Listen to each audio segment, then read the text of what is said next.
नमस्कार। झ्याल अनलाइनका पेज हेरेर बसिरहनुभएका सम्पूर्ण दर्शकवृन्दमा म राकेश क्रान्तिकारी हार्दिक नमस्कार चढाउन चाहन्छु। हामीले अस्तिको सातादेखि केही नयाँ कार्यक्रम लिएर आउने सोचेका थियौँ। त्यस अनुरूप अस्तिका साता हामीले कलाकार टिका भाइलाई लाइभमा ल्याएका थियौँ भने आज हामीले भर्खरै मात्र एउटा सुन्दर कविता कृति जब एउटा मान्छे हराउँछ का कृतिकार कवि चन्द्र गुरुङज्यूलाई हामीले यहाँ लाइभमा ल्याएका छौँ। तसर्थ म उहाँलाई यस लाइभमा आमन्त्रण गर्न चाहन्छु। उहाँको पछिल्लो कृति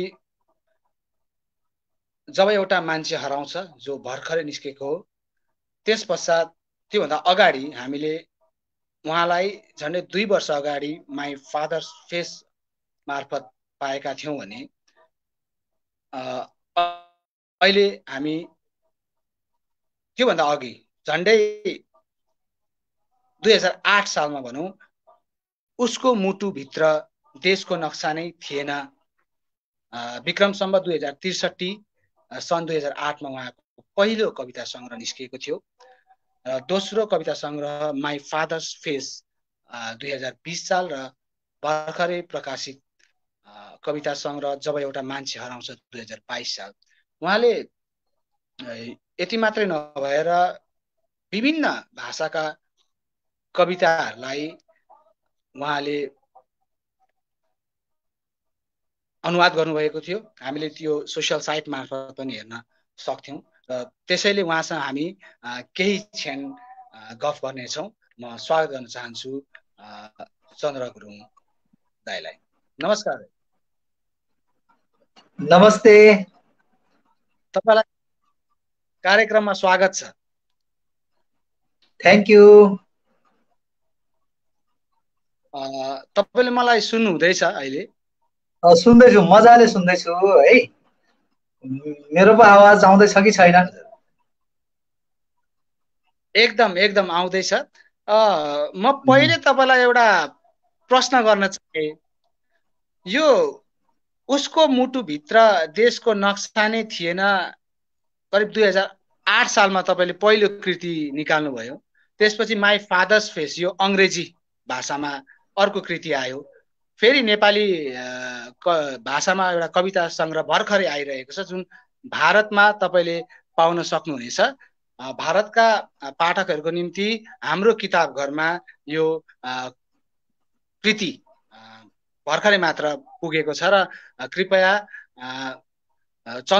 कवि चन्द्र गुरुङलाई फेसबुक मार्फत विभिन्न सोसियल साइट मार्फत कविताहरू उहाँको पढ्नु भएको छ भने पक्कै पनि उहाँको कविताको स्वाद तपाईले चाख्नु भएको छ र उहाँको सिङ्गो सङ्ग्रह जब एउटा मान्छे हराउँछ यो तपाईले हाम्रो किताब घरबाट अनलाइन मार्फत मगाउन सक्नुहुनेछ। त्यसको डिटेल्स चन्द्र गुरुङ दाइको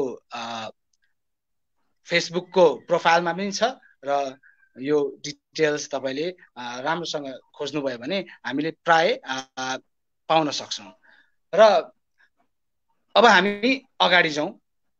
यो नेपाली कविता सङ्ग्रह 2008 मा एउटा, अर्को 2022 साल, यत्रो ठुलो ग्याप भयो नि। यो ग्याप चाहिँ खासमा किन हुँदो रहेछ है? ग्याप भएकै हो, लगभग 14-15 वर्षको ग्याप छ हैन। कवितालाई सजाउने र पुरस्कृत गर्ने क्रममा चाहिँ लामो ग्याप हुनु गयो र ग्याप चाहिन्छ जस्तो पनि लाग्छ। किनभने कविता लेखन जटिल काम हो। त्यसलाई पुरस्कृत र सम्प्रेषणीय बनाउने क्रममा चाहिँ रिराइटिङ, त्यसलाई माझ्ने कामहरू धेरै आवश्यक पर्दो रहेछ र यही सिलसिलामा चाहिँ लामो ग्याप हुनु गयो। कवितालाई केही समयको लागि थन्क्याउने, पुनः फेरि त्यही कवितामा गएर केही कमी कमजोरीहरू पत्ता लगाउने जुन सिलसिला रह्यो, त्यस कारण पनि यो ग्याप हुन गएको हो। मैले योभन्दा अगाडि पनि धेरै, जस्तै हामीले योभन्दा अगाडि हाम्रो किताब घरको पेजबाट पनि, त्योभन्दा अगाडि संवाद कालेबुङको पेजबाट पनि यस्तै कार्यक्रम चलाउँथे। त्यतिखेर म जो कविहरूसँग भेटेँ, जस्तो पछिल्लो कालमा हाम्रो किताब घरसँग को पेजमा म लाइभ गर्थेँ, त्यति बेला पनि झन्डै 20 वर्षको ठुलो अन्तरालपछि कविता निकाल्ने, कोही 15 वर्षको अन्तरालपछि कविता निकाल्ने कविहरू देख्यौँ। यसको अर्थ यो लिन सकिन्छ कि अहिलेको जुन यो जुन साल भनौँ न 2022-2021 चाहिँ कविताको निम्ति एउटा एकदमै ठिक समय हो भनेर मैले भन्दा यसको जवाब तपाईँले कसरी दिन सक्नुहुन्छ? त्यही त, बिचमा यो कोरोनाले गर्दा प्रकाशन, किताबको व्यवसाय हैन एक प्रकारले मन्द गतिमा थियो, निकै ढिला सुस्ती थियो। त्यस दौरान थुप्रै कवि लेखकले चाहिँ आफ्ना कृतिहरू चाहिँ पाइपलाइनमा राखेका रहेछन्, किनभने त्यो समय अन्तरालमा चाहिँ बजारमा किताबको जुन व्यापार भनौँ, प्रकाशन, त्यो निकै ढिलो चालमा थियो र अहिले अलिक सहज समय बनेपछि चाहिँ त्यो पाइपलाइनमा रहेका थुप्रै कविता कृतिहरू लगातार प्रकाशित भए र पक्कै पनि यसमा चाहिँ त्यही लकडाउन र कोरोनाको असरले गर्दा हो।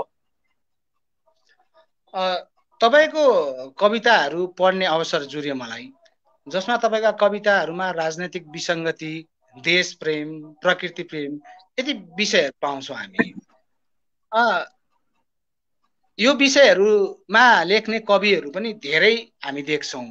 आज मात्रै कान्तिपुर कोसेलीमा तपाईँको किताबमाथि एउटा समालोचना जस्तो आएको थियो।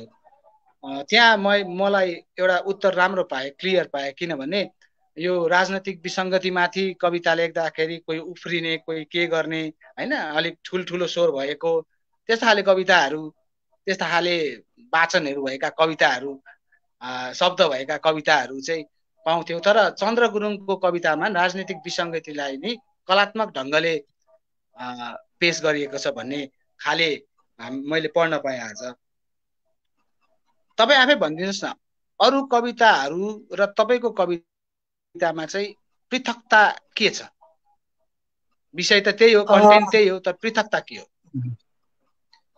एउटा कविले, एउटा लेखकले आफ्नो सिर्जनामा ल्याउने त समाज नै हो।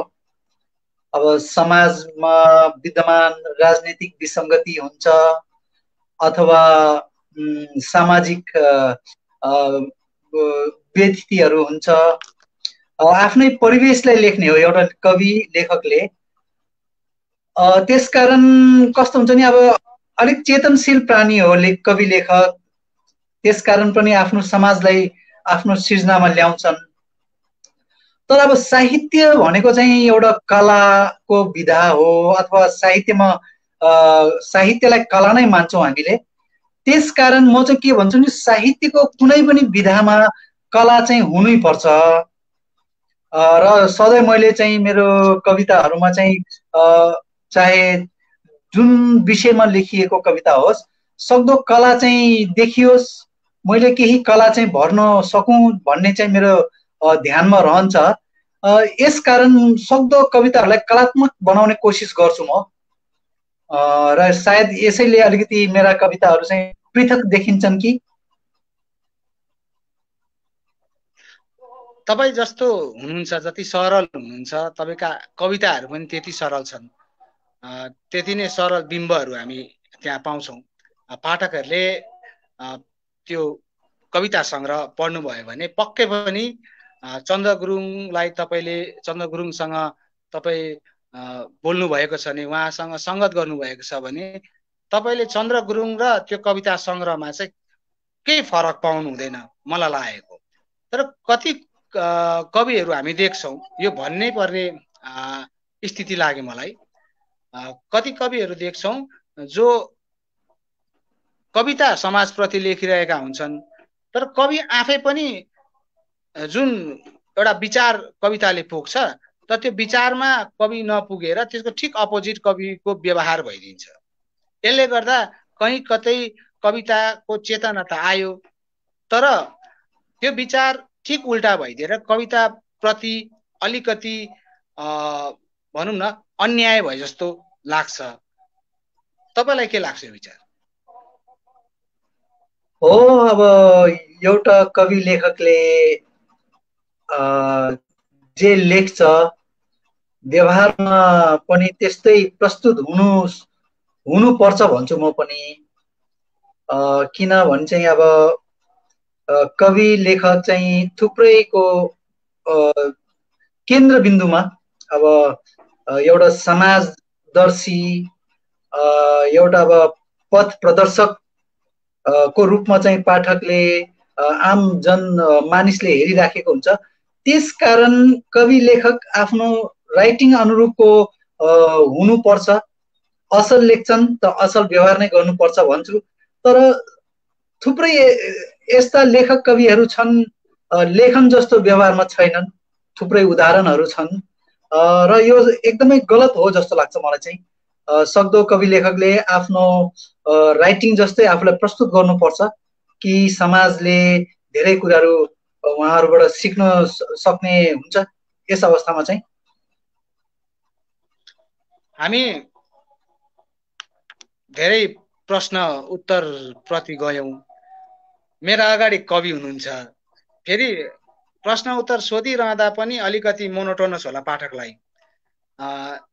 त्यसैले तपाईँको यहाँ लाइभ भएको एउटा मौका छोपेर एउटा कविता वाचन तपाईँबाट हुन्छ कि भन्ने हामीले सोचेका छौँ। म गर्छु, वाचन गर्छु पक्कै। वाचनमा त्यति पोख्त नभए तापनि वाचन आवश्यक छ है। यो पनि कवितालाई पाठकसम्म लाने, पाठकलाई कविताप्रति आकर्षित गर्ने एउटा माध्यम हो। म एउटा कविता वाचन गर्छु। राकेश भाइको कुनै छ कि चोइस? मैले वाचन गर्नै पर्ने? त्यो पछिल्लो पल्ट मैले देश भन्ने यस्तै विषयको एउटा कविता धेरै राम्रो लागेको थियो मलाई। मैले ठ्याक्कै शीर्षक चाहिँ भुलेँ, तर त्यो देश भन्ने कविता पछिल्लो पल्ट पढेँ मैले। आज फलो गर्दै गर्दा मैले भेट्नु सकिनँ त्यो कविता।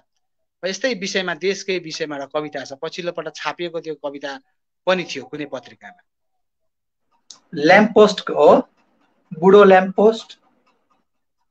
सायद बुढो ल्याम्पपोस्ट पनि हुनसक्छ। त्यो पनि सुनाउनु। तपाईँका सबै कविताहरू एकसा एक छन्। तपाईँले जुनै सुनाए तापनि हामीलाई धेरै राम्रो लाग्नेछ र तपाईँले कृपया जुन तपाईँलाई मनपर्छ, तपाईँलाई मन परेको कविता पनि सुनाइदिनु हुन आग्रह गर्छु।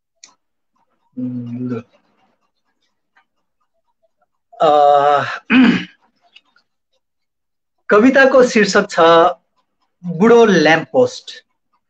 यो गत महिना चाहिँ मधुपर्कमा छापिएको थियो। बुढो ल्याम्पपोस्ट। एउटा बुढो ल्याम्पपोस्ट कुनामा चुपचाप उभिएको छ। ऊ हेरिरहन्छ सडकमा खेलिरहेका बच्चाहरू, चोकमा गफ गरिरहेका थकित भरियाहरू, पल्लो घरको बरन्डामा गृहिणीहरूको गन्थन, चिया पसलमा साथी भाइको भेटघाट। त्यो बुढो ल्याम्पपोस्ट माथि एउटा बेवारिस चङ्गा अल्झिएको छ जो आफ्नो दुर्भाग्य फरफराउँछ। त्यहाँ एउटा बेरोजगार चरीको गुण पनि छ। शिशिर याममा पातहरू झरेर गएको रुख झैं यो रंग खुइलिएको खामो उभिन्छ गल्ली कुनामा उजाड उजाड। त्यो बुढो ल्याम्पपोस्ट मुनि एउटा बौलाहा पीर व्यथाका जुम्राहरू गनेर बस्छ। एउटा भिखारी अन्ध्यारो ओढेर सुत्छ, एउटा कुकुर घाउहरू सुमसुम्याउँदै रुन्छ, मध्यरातसम्म फतफदाइरहन्छ एउटा जडिया सरकार माथिको आक्रोश। यही बाटो हुँदै हुल्याहरू बुढो ल्याम्पपोस्ट माथि बर्साउँदै जान्छन् ढुङ्गाहरू, फुटाउँदै भाग्छन् बल्बहरू, युद्धमा आँखा घाइते बनेको सिपाही झैं झोक्रिन्छ फ्युज चिम बोकेर ल्याम्पपोस्ट। अलपत्र छ अनिकालमा छोडेर गएको घर जस्तै, भूकम्पमा ध्वस्त कुनै गाउँ जस्तै, नयाँ बल्ब फेरिएको छैन, नयाँ रंग रंगाइएको छैन, ठडिएको छ यो बुढो ल्याम्प पोस्ट जस्तै समयको अन्ध्यारोमा मेरो देश। धन्यवाद। कति सुन्दर कविता, नरम कविता, तर पढ्दै जाँदा सस्स बिजाउने कविता। धेरै बधाई छ दाइ यो कविताको निम्ति, सुन्दर कविता। Thank you.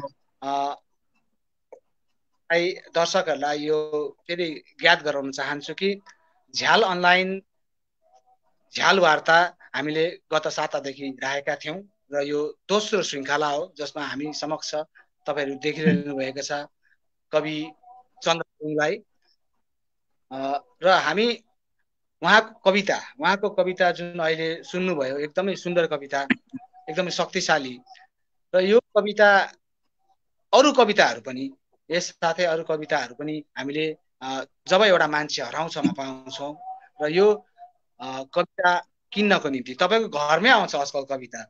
तपाईले किताबहरू छान्नु भने तपाईको घरमै आउँछ, तपाई जानु पर्दैन। तपाई बस www.hamrokitabghar.in मा गएर तपाईले उहाँको त्यहाँ पोस्टर हेर्नुभयो भने उहाँले चन्द्र गुरुङज्यूले उहाँको प्रोफाइलमा नि त्यो पोस्टर हाल्नु भएको छ, त्यही फलो गरेर जानुभयो भने तपाईले कविता पढ्न पाउनुहुनेछ र साथै कविता पढिसकेर तपाईको मनमा लागेका कुराहरू पनि गर्न सक्नुहुनेछ। उहाँ जहिले पनि तयार हुनुहुन्छ यसको निम्ति।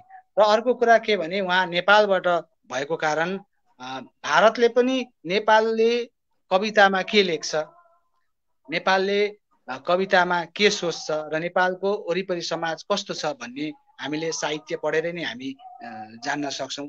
र उहाँको कविता त त्यही समाज वरिपरि कारणले गर्दा हामीले यो कविता नेपाललाई बुझ्न पनि, त्यहाँको राजनीतिक परिवेश, त्यहाँको संस्कृति बुझ्न पनि उहाँको कविता पढ्न पर्छ भन्ने मलाई लाग्छ। र हामी यसो जाँदै गर्दा म अलिक अर्कोपट्टि गए। तपाईका मैले धेरै अनुवादका कविताहरू सोशल साइटमा पढ्न पाएँ। यो एकदमै हाम्रो साहित्यको क्षेत्रमा अनुवाद भन्ने एकदमै थोरै आइरहेको स्थिति छ, तर कविता त झन् हामीले एकदमै कम देख्छौं।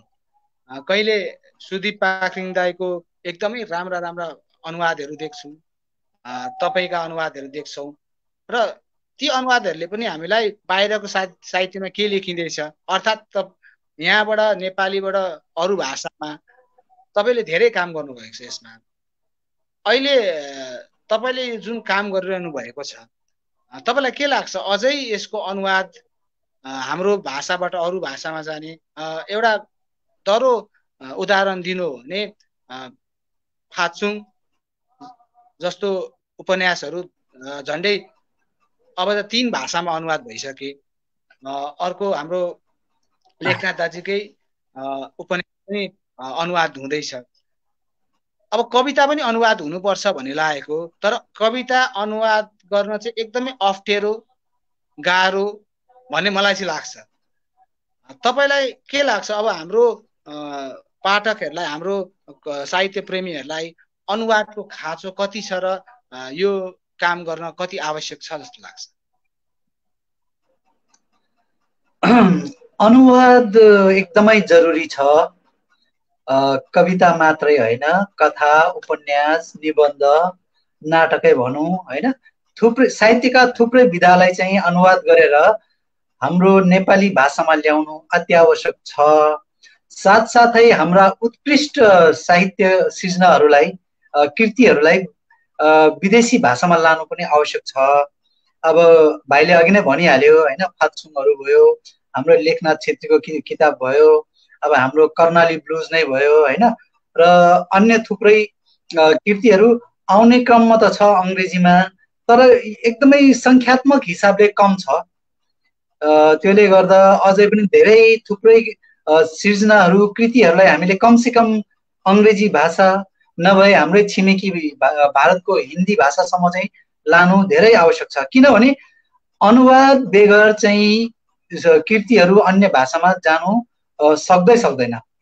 अब अनुवाद गाह्रो काम भन्छन् होइन, अनुवादको काम एकदमै जटिल छ, अनुवाद एकदमै गाह्रो काम हो, अनुवादकहरूको कमी छ, अथवा हाम्रै सरकार अथवा प्रतिष्ठानहरू जो चाहिँ अब साहित्यको विकासको लागि गठन गरिएका छन् त्यहाँबाट कुनै सहयोग छैन भन्ने कुराहरू छन्। तर पनि अनुवाद चाहिँ अत्यावश्यक छ साहित्यलाई अन्य भाषामा लानका लागि, र अन्य भाषामा उपलब्ध भएका उत्कृष्ट कृतिहरूलाई हाम्रो नेपाली भाषामा ल्याउनुको लागि पनि अनुवाद अत्यावश्यक छ, एकदमै आवश्यक छ। अब सहयोगहरू चाहिँ त्यति खासै छैन सरकारकै तर्फबाट, अथवा जुन निकायहरू छन्, सङ्गठनहरू छन्, प्रतिष्ठानहरू छन्, सहयोग चाहिँ त्यति साह्रै छैन। भारतमा भन्दा पनि नेपालमा चाहिँ अझै केही पनि छैन।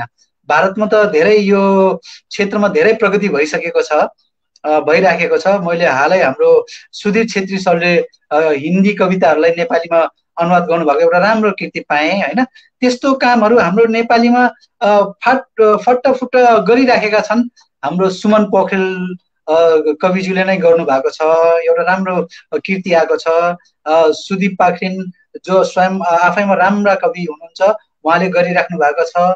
जनक कार्की भन्ने भाइहरू छ, अन्य एक दुईजनाले गर्दैछन्।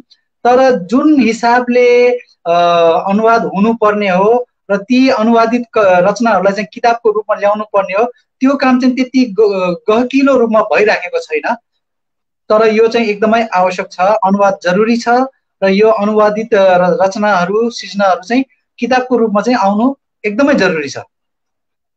र बाँकी अब कविताको अनुवादको बारेमा भन्नुपर्दा त्यो त एकदमै जटिल छ, किन कविता आफै पनि एकदमै परिष्कृत विधा भएको कारणले कविताको अनुवाद चाहिँ अन्य विधाको तुलनामा केही गाह्रो मान्छु म पनि। हामी लगभग हामी 20-22 मिनट गफ गरेछौँ। एउटा कुरा के भने जस्तो तपाईले भन्नुभयो विभाग जस्तो साहित्यिक विभाग जस्तो भारतमा छ, अकादमीहरू छन्, तर ती अकादमीहरूले ठिकसँग राम्रो किताबहरूलाई पुरस्कृत नगरेको पनि धेरै विवादहरू पनि चल्यो। नेपालमा नि कहीँ कतै विवाद चल्यो होला, त्यो विवादहरू चल्यो। तर त्यसको निम्ति राम्रो कविताको निम्ति स्वतन्त्र एउटा संस्था पनि हुनुपर्छ भन्ने चाहिँ मलाई लाग्छ। जस्तै पछिल्लो कालमा हाम्रो किताब गर्ने नै एउटा पुरस्कार राखेको थियो, त्यो पुरस्कार शशिकला स्मृति पुरस्कार। त्यसमा जतिसक्दो यस्ता संस्थाहरूले यस्ता पुरस्कारहरू राखे भने प्रोत्साहन गर्छ साहित्यकारहरूलाई भन्ने हामीलाई लाग्छ। एउटा कुरा गर्न मन लाग्यो, यत्रो 15 वर्ष तपाईले कृतिहरू पढ्नुभयो, तपाईलाई थाहा छ साहित्यको बजार अहिले उपन्यासपट्टि गएको छ, कथा हुँदै उपन्यासपट्टि गयो। तपाईलाई कहीँ लागेन यो मैले कविता संग्रह निकालेर आफैलाई घाटामा पारे? किनभने कविताका पाठक त थोरै हुन्छन्, किनभने म पनि हाम्रो किताब घरसँग आबद्ध छु, त्यहाँ हामीले हेर्दाखेरि कविता एकदम थोर मात्रामा जाने र यो फिक्सनहरू अलिक धेर मात्रामा जाने हामी देख्छौँ। यस्तो माहौलमा पनि तपाईले यो चुनौतीपूर्ण काम गर्नुभयो। खासमा यो चुनौतीपूर्ण काम गर्न चाहिँ तपाईले किन चाहनु भएको? खासमा यो बजार छ उपन्यासको होइन, तपाईले कविता निकालिदिनु भयो, यो कविता प्रतिको यस्तो अगाध चाहिँ किन? कविता यति महत्त्वपूर्ण विधा हो है। अब हामी भन्छौँ नि साहित्यको हरेक विधामा चाहिँ कविताको उपस्थिति हुँदो रहेछ। कसैले कुनैको उपन्यास पढ्छन्, आहा कस्तो कविताको टेस्ट रहेछ हो त्यो उपन्यासमा भन्ने कमेन्टहरू सुन्छौँ हामी, पढ्छौँ। त्यस्तै कुनै राम्रो कथाकै कृतिमा पनि आहा कस्तो कविताको जस्तो टेस्ट रहेछ। योले चाहिँ के प्रमाणित गर्छ भने चाहिँ साहित्यको हरेक विधामा चाहिँ कविताको उपस्थिति अथवा लेखनमा चाहिँ कविताको टेस्ट भयो भने चाहिँ त्यो विधाको चाहिँ मिठास, त्यसको सौन्दर्यमा चाहिँ एक प्रकारको बढोत्तरी हुँदो रहेछ। त्यस हिसाबले पनि कविता एकदमै महत्त्वपूर्ण रहेछ साहित्यको लागि। र बाँकी अब बिक्री हुन्छ हुँदैन भन्दा पनि कविता हामीले बजारको लागि लेख्ने होइन। बजारमा त अब एउटा यौन कृति पनि बिक्री हुन्छ, अब चुटकिलाको कृति पनि बिक्री हुन्छ, किताब पनि बिक्री हुन्छ। त कविता त्यस्तो होइन। कविता कस्तो हुन्छ भने चाहिँ सुरुमा रहरमा लेखिँदो रहेछ, अनि पछि लेख्दै गएपछि के हुँदो रहेछ भने चाहिँ कविता एक प्रकारको जिम्मेवारी हुँदै जाँदो रहेछ। अब हामी सामाजिक प्राणी भएको नाताले हाम्रो समाजप्रति केही कर्तव्यहरू हुन्छन्। अब हाम्रो परिवेशलाई हामीले उतार्नु पर्ने हुन्छ। त्यस कारण के हुँदै जाँदो रहेछ भने चाहिँ कविता चाहिँ पछि जिम्मेवारी हुँदै जाँदो रहेछ। त अब बजारसित यसको कुनै सम्बन्ध अब हो, बिक्री हुन्छन्। कवितालाई बेच्ने पनि अनेक तरिकाहरू छन्, प्रचार गरेर अथवा अन्य मिडियमहरूले त्यसलाई प्रमोसन गरेर। तर कविताको लक्ष्य चाहिँ त्यो होइन। खासमा कविताको लक्ष्य त आफैलाई चिन्ने हो, आफ्नै स्तरलाई, थिङ्किङलाई, अन्डरस्ट्यान्डिङलाई डेभलप गर्ने हो। यदि कुनै पाठकले कविता पढ्छ भने चाहिँ त्यो उसले कविको लागि पढेको होइन, त्यो पाठकले आफ्नै के भन्छ व्यक्तित्व विकासको लागि पढ्ने हो। कविताको अध्ययनले उसको भाषामा इम्प्रुभमेन्ट हुन्छ, उसको अन्डरस्ट्यान्डिङमा इम्प्रुभमेन्ट हुन्छ। त यी कारणहरूले गर्दा कविताको आफ्नै विशेष महत्त्व छ। त कविताको लक्ष्य चाहिँ बिक्री पटक्कै हुँदै होइन। त्यस कारणले कविताको आफ्नै टेस्ट छ, कविताको आफ्नै एउटा ठाउँ छ, कविताको आफ्नै एउटा कर्तव्य छ, भूमिका छ। त्यसकारण बिक्री भएन हुँदैन भनेर कवितामा लाग्ने होइन। कविताको आफ्नै एउटा सौन्दर्य छ। अब जसले त्यो सौन्दर्यलाई बुझ्छ उसले डेफिनेटली कवितालाई माया गर्छ। र यो सौन्दर्य बुझ्ने चाहिँ कवितामा निरन्तर लागिराख्नु पर्ने हुन्छ। बिस्तारै कविताको महत्त्व बुझिन्छ, कवितामा रहेको सौन्दर्यलाई बुझिन्छ।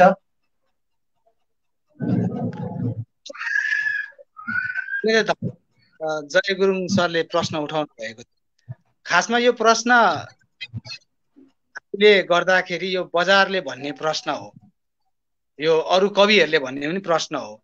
यही कारण यो प्रश्नको उत्तर एकदमै चन्द्र सरले सही तरिकाले दिनुभयो, जसको समर्थन म पनि गर्छु। र यस्ता प्रश्नहरू आउँछन्, हामी यही प्रश्नहरूलाई नै कवि सामु राखेर पाठकलाई क्लियर गर्ने हामीले चेष्टा गरेका छौँ। जय गुरुङ सरले हेर्नु हुँदैछ हामीलाई, एकदमै हामीलाई खुसी लागेको छ। जय सर, नमस्ते मेरो तर्फबाट।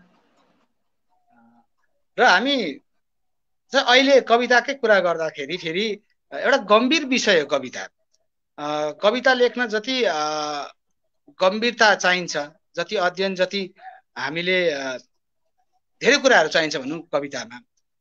तर अहिले हामीले यही सोसियल साइटमा पनि गम्भीर कविता पनि पाउँछौँ, तर यति सस्तो कविता पनि पाउँछ जसले कविताको मर्यादालाई नै मार्ने एकदम कोसिस गरिरहेको छ। कविता एकपल्ट लेख्दैमा स्ट्याटस जस्तो लेख्यो, फेरि त्यहाँबाट कविता भनिदियो। पाठकहरूले पनि के कविता बुझ्छन् थाहा छैन, तर त्यो कवितालाई वाह वाह भनेर एक प्रकारको कविता, गम्भीर कविता बाट फ्लिप हामी त्यहाँबाट हटेर एकदम सामान्यसम्म भनौँ न एकदमै लो क्वालिटीको कवितालाई हामीले हेरेका छौँ। यस मार्फत पनि किनभने कविताको जुन गम्भीरता छ यो एकदमै हामीले मूल्याङ्कन गर्न सक्दैनौँ यसको, किनभने कविता अरू साहित्य जुन हामीले भन्छौँ हैन, त्यसमा हामीले यसलाई दाँच्न मिल्दैन। तर यो कवितालाई पनि फेरि कविता जस्तो बनाएर, हुन त यो कविता होइन, कविता जस्तो बनाएर चाहिँ प्रस्तुत भइरहेको स्थिति छ, जसलाई अध्ययन भन्ने कुरा पनि त्यति गर्दैनन्। जो 2 लाइन लेख्यो भने कविता हुन्छ, किनभने एउटा युवा अवस्थामा प्राय सबै कवि हुन्छन् भन्ने धारणा छ, सायद हो पनि त्यो। तर यसले गर्दाखेरि भोलिको दिनमा हाम्रो गम्भीर कविताहरूलाई कतै चोट त पुर्याउने होइन? तपाईँलाई के लाग्छ? हो, डेफिनेटली। अब हामीले कमर्सियल सृजनाहरूलाई चाहिँ अब सम्मान गर्ने, पुरस्कार प्रदान गर्ने, अब कमर्सियललाई चाहिँ हामीले वाह भन्ने जुन चलन छ, पक्कै पनि असल कविहरू ओझेलमा पर्छन्। अब अहिलेका साहित्यिक सङ्गठनहरूलाई हेर्छौँ हामीले, पूर्वकाले पश्चिमकोलाई बोलाएर पुरस्कृत गर्छन्, अर्को पटक नै पश्चिमकोले पूर्वको कविलाई ल्याएर पुरस्कृत गर्छन्। एक प्रकारको पालोको पैँचो भइराखेको छ होइन। त डेफिनेटली योले चाहिँ असल कविहरू जो चाहिँ अब एकान्त चुपचाप सृजनामा लागि परेका छन्, उहाँहरूलाई निकै मार्कामा पारिराखेको छ। र असल कवि अथवा असल कविता प्रेमीको जिम्मेवारी नै हुन्छ असल कविहरूलाई, जो चाहिँ सच्चा कविहरू छन्, राम्रा कविहरू छन्, उहाँहरूलाई प्रमोट गर्ने। अब जहाँसम्म मलाई लाग्छ कविता मर्यो, कविता बर्बाद भयो भन्ने कुराहरू लामो समयदेखि चलिराखेको छ। तर यस्ता यस्ता असल कविता प्रेमीहरू छन् जसले चाहिँ छानी असल कविहरूलाई, राम्रा कविताहरूलाई पढिराखेका छन्, प्रमोट गरिराखेका छन्। र यो नै एउटा राम्रो कवि, एउटा राम्रो असल कविता प्रेमीको चाहिँ कर्तव्य भइराखेको हुन आउँछ कि उहाँहरूले राम्रो कविलाई प्रमोट गर्नुपर्छ, असल कविताहरूलाई अगाडि ल्याउनु पर्छ। र 100 जनाले कमर्सियल कवितालाई वाह भन्नु र एउटा राम्रो कविता प्रेमीले मात्रै पनि एउटा राम्रो कवितालाई चाहिँ अगाडि ल्याइदिनु नै पक्कै पनि त्यो सबल र प्रभावशाली हुन्छ। धेरै धेरै धन्यवाद। हामी झ्याल अनलाइनको पेजमा छौँ। जति दर्शकहरूले हामीलाई हेरिरहनु भएको छ, कृपया यो पेजलाई लाइक गरिदिनुहोस्। र यो लाइभ पछाडि पनि हामीले यो कार्यक्रमलाई युट्युब मार्फत, झ्याल अनलाइनको युट्युब पेज छ, त्यो मार्फत हामी देख्छौँ। र कृपया तपाईँहरूले युट्युबमा गएर 1 सेकेन्ड 2 सेकेन्डको कुरा हो, तपाईँले त्यहाँ सब्सक्राइब गरिदिएर हामीलाई सहयोग गरिदिनुहुन्छ भन्ने हामीले आशा पनि राखेका छौँ। र यो गफ गर्दै हामीले फेरि पनि एउटा अर्को सुन्दर कविता चन्द्र गुरुङज्यूकोबाट सुन्छौँ भन्ने हामीले आशा राखेका छौँ। ओके, एउटा कविता वाचन गर्छु म। कविताको शीर्षक छ बाँकी देश।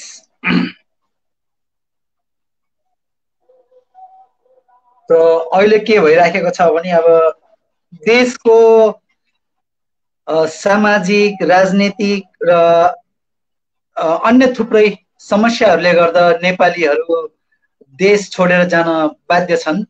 नेपालीहरू नपुगेको अब कुनै देश छैन जस्तो लाग्छ संसारभरि। र त्यही सेन्टिमेन्टलाई चाहिँ समातेर एउटा कविता लेखेको छु, छोटो कविता। शीर्षक छ बाँकी देश। उता देशको सम्झना आउँछ भन्दै सकी नसकी केहीले देश काँधमा उचाल्दै लगे। उता देशको सम्झना आउँछ भन्दै सकी नसकी केहीले देश काँधमा उचाल्दै लगे। देशदेखि टाढा बाँच्नै असजिलो भन्दै केहीले देश आँखाभरि लुकाएर लगे। परदेश त पराईको हो भन्दै केहीले देश मुटुमा सङ्गालेर लगे। उता त देश झलझली याद आउँछ भन्दै केहीले देश मनभरि अटाएर लगे। केहीले कोसेली बनाएर लगे, केहीले छातीभरि सजाएर लगे, केहीले दिमागको भित्ताभरि टाँसेर लगे। धेरैले धेरै तरिका गरेर आफूसित देश लगे। यता बाँकी देश, यता बाँकी देश दुखी रहन्छ यी जानेहरूको सम्झनामा। धन्यवाद। दाइलाई धेरै धेरै धन्यवाद। हामीले सुन्दर कविता सुन्न पायौँ। हामी कवि चन्द्र गुरुङसँग छौँ। भारतमा तपाईँहरू सम्पूर्णले उहाँको कविता सङ्ग्रह हाम्रो किताब घर मार्फत पाउन सक्नुहुनेछ। र एउटा आरोप पनि छ दाइ, त्यो चाहिँ के भने साहित्यकारहरू आफैले पनि अरूको कविता पढ्दैनन्, अरूको कृति पढ्दैनन् भन्ने आरोप छ। तर यो कहीँ कतै प्रमाणित पनि भएको छ, किनभने हामीले यसरी अनलाइन किताबहरू बेच्दाखेरि हामीले जान्नमा आउँदा चाहिँ अरू साहित्यकारहरूले अरू कविहरूको अथवा अरू साहित्यकारहरूको किताबहरू एकदम कम पढेको जस्तो हामीले देखेका थियौँ। के यो जायज हो? एकदम जायज हो यो, एकदम है। अब यो नेपाली भाषी अब हामी जुन साहित्य पढ्छौँ, अब सब कवि छन्, सबैले कविता लेखिराखेका छन्। फेसबुकभरि हामी देख्छौँ है, हरेकले कविता लेखिराखेको छ, कविता टाँसिराखेको छ। तर विडम्बना के, एउटा नयाँ कविता कृति 1000 प्रति पनि बिक्दैन।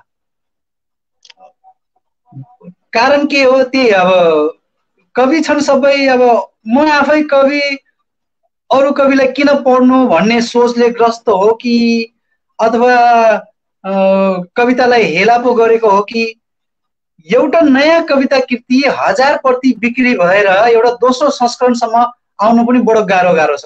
त प्रमाणित के हुन्छ भने चाहिँ हामीले अन्यका कृतिहरू पर्दैन, होइन त?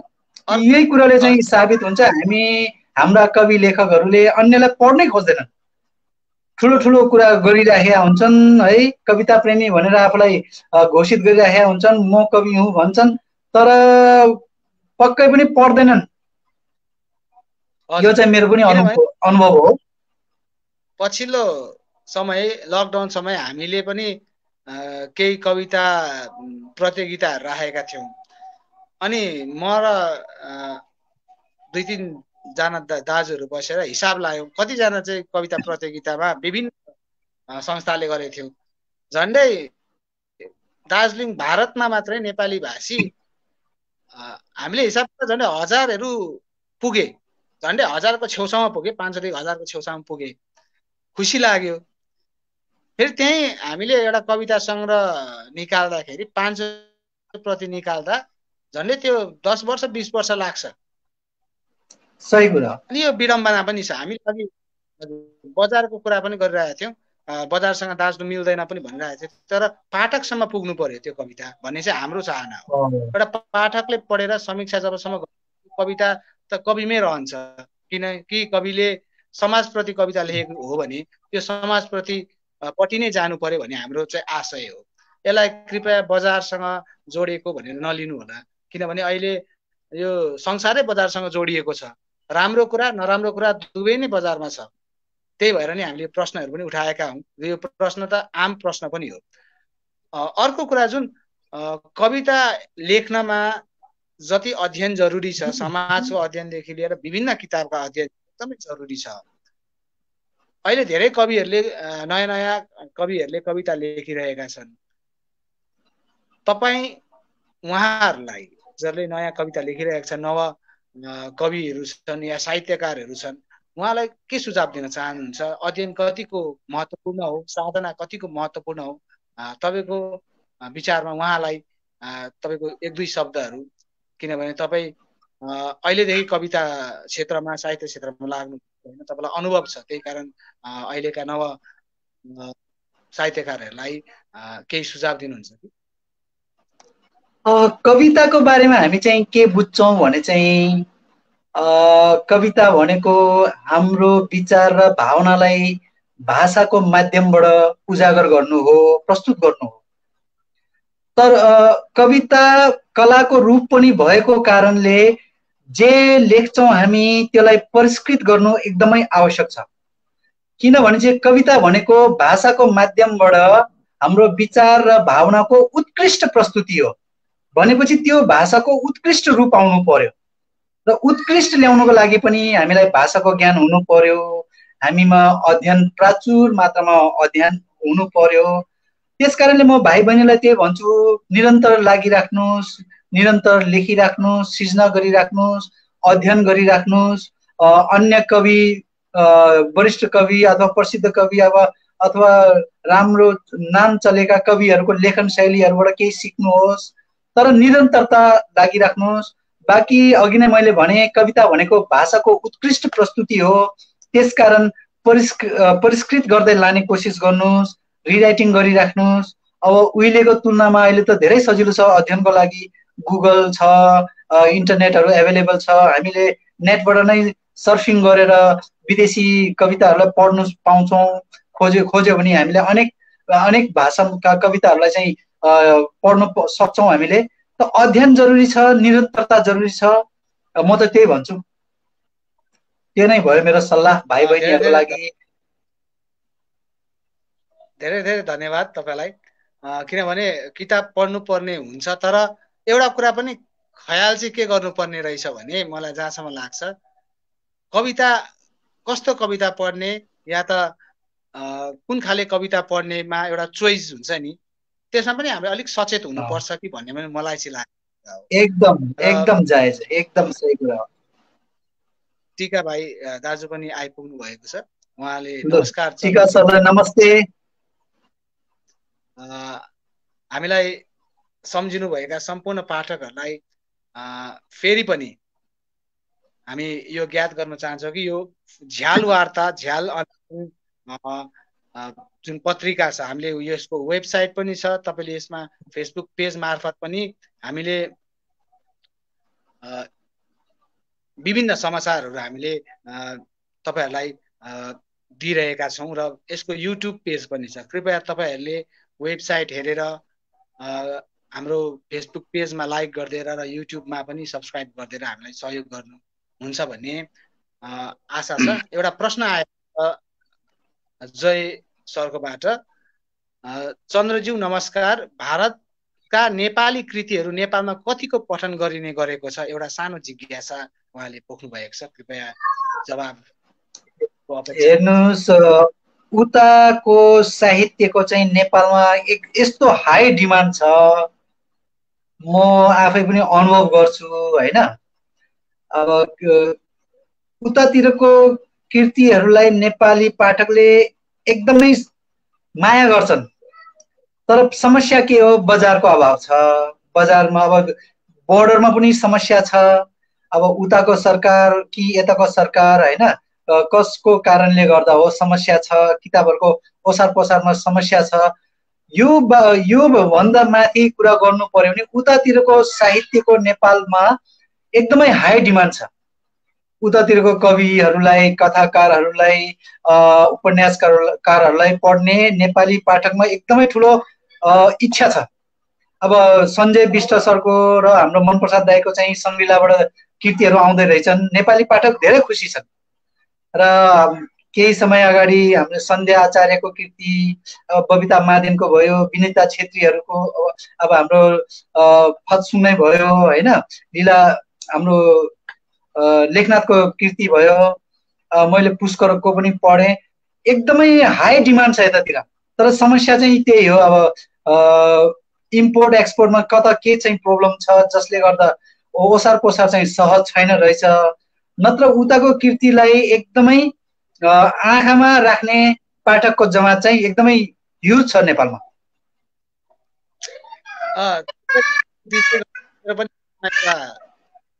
जिज्ञासा, हामीले जुन सरकारलाई साहित्यमा केही गरिदेऊ केही गर्नु मागी बस्छौँ।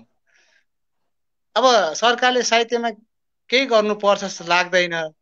साहित्यकारले लेखेका छन्, बस एउटै कुरा, जुन सिमानामा जुन किताब यताउता जुन ओसार पसार गर्दा जुन समस्या हुन्छ, यसकै समाधान गरिदियो भने पनि सायद भारतकोले नेपालको या नेपालकोले भारतको साहित्यहरू पढ्न पाउने थिए जस्तो मलाई लाग्छ।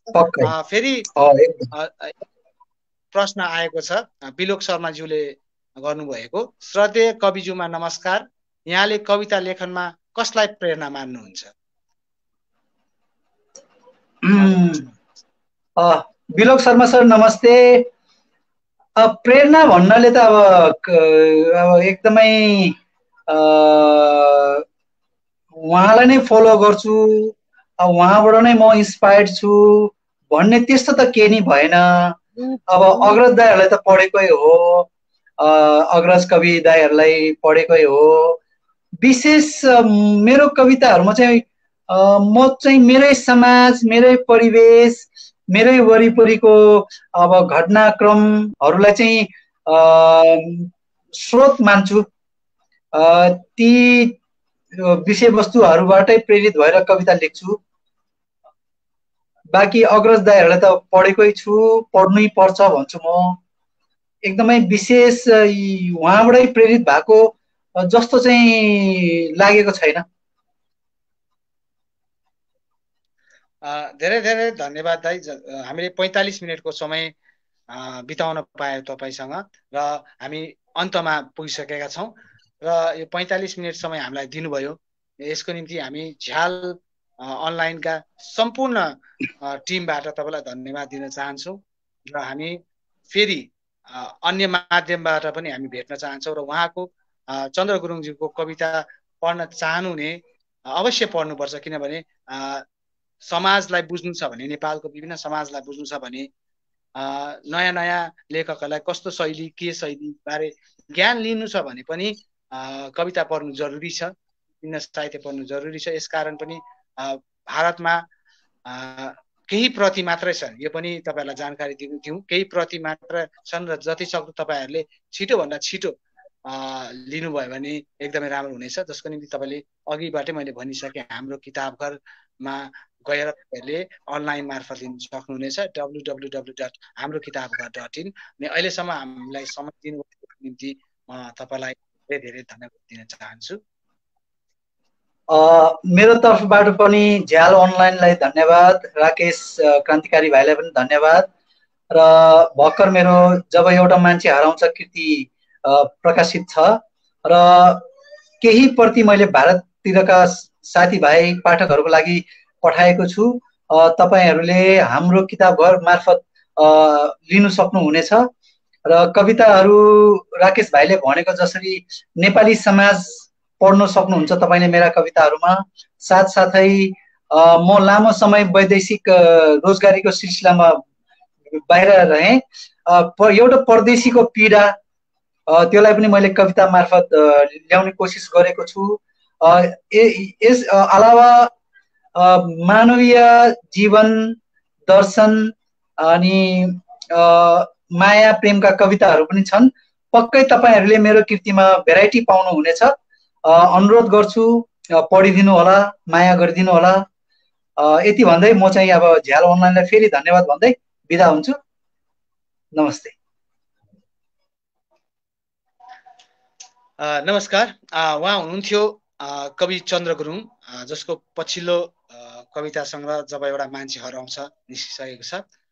झ्याल अनलाइनले झ्याल वार्ता सुरु गरिरहेको छ, गर्दैछ, जसको श्रृङ्खला 2 मा आज हामी समक्ष कवि हुनुहुन्थ्यो, श्रृङ्खला 1 मा कलाकार हुनुहुन्थ्यो भने हामी समाजका विभिन्न अवधामा रहेका, राजनैतिक सामाजिक विभिन्न अवधामा रहेका व्यक्तिहरूलाई, सम्माननीय व्यक्तिहरूलाई हामीले यहाँ वार्तामा ल्याउने हामीले जमर्को कसेका छौँ।